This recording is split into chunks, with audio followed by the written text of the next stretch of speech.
Yo, what's up, people? It's your boy the Kryptonian saying here, bringing you a review for One Piece chapter 543.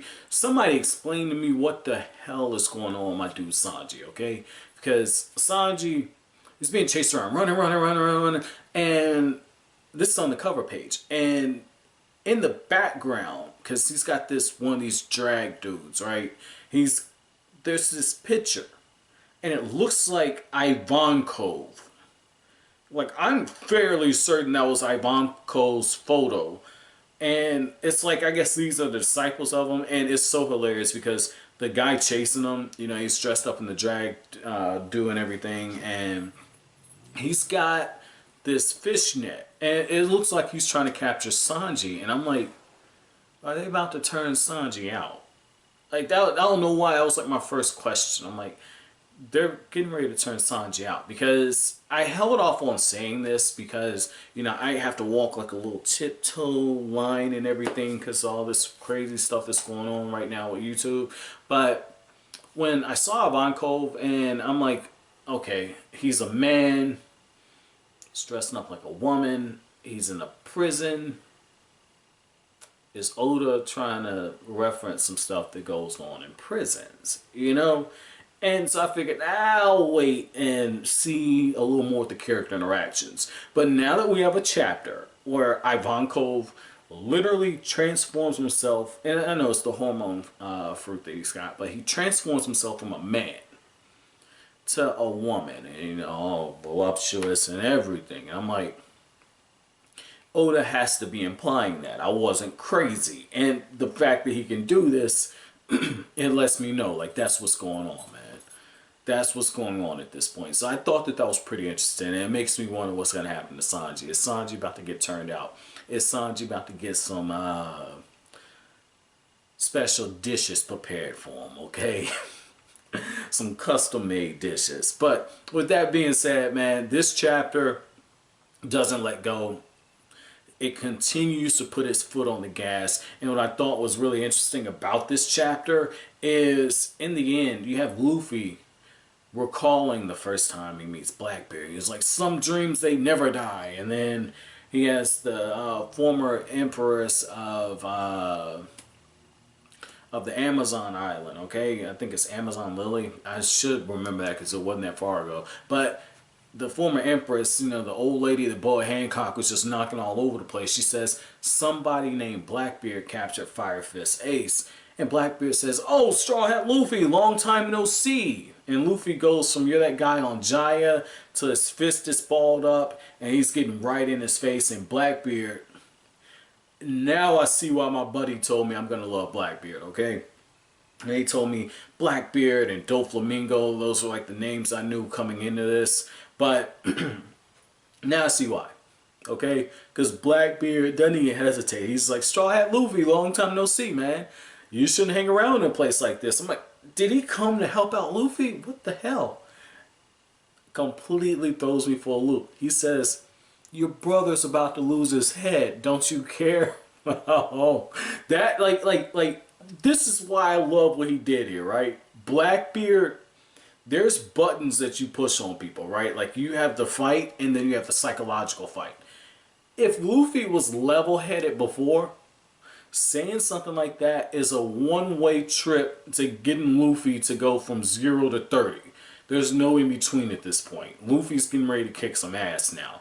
I love that that just happened, okay? Because it's showing exactly what I was talking about in the last chapter review. You have some characters, they're there for the sake of plot, and then you have some characters where they're the boulder in the stream. They might briefly interrupt the story, but the personalities and everything are so larger than life, and their interactions with other characters, they push the story in different directions, even if it's just a brief moment.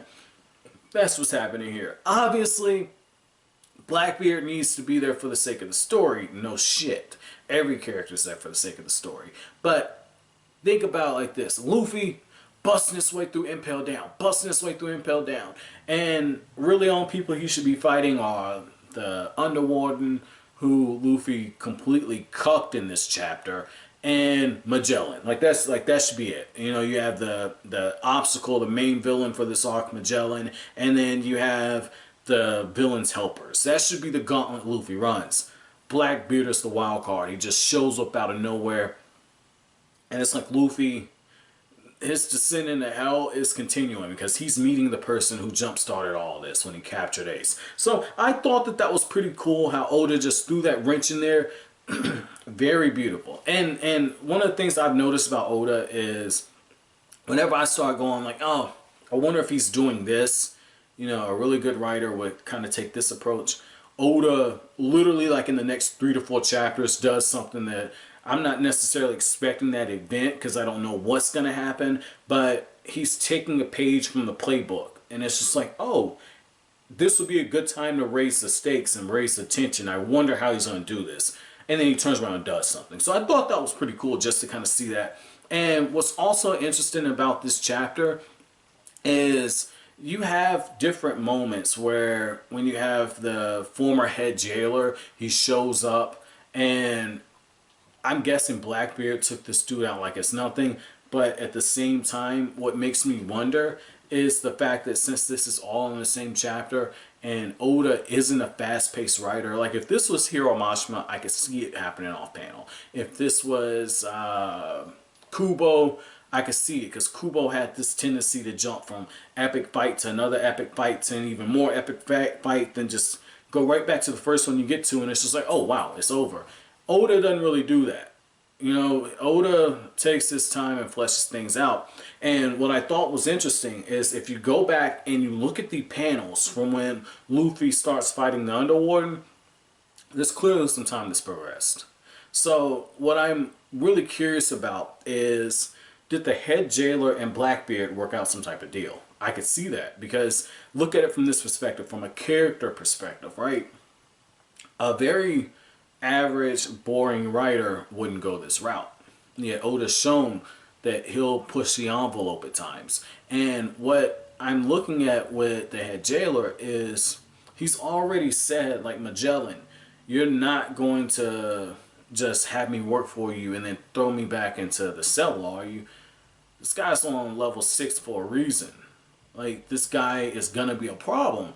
And so it's only fitting that he's working with Blackbeard on the condition he gets out. And I like how when Blackbeard shows up after the Underwarden goes on this huge spiel talking about how pirates are going to ravage people. And technically he's right. You know, one of the outlaws, I want to say it was Kid, that was his thing.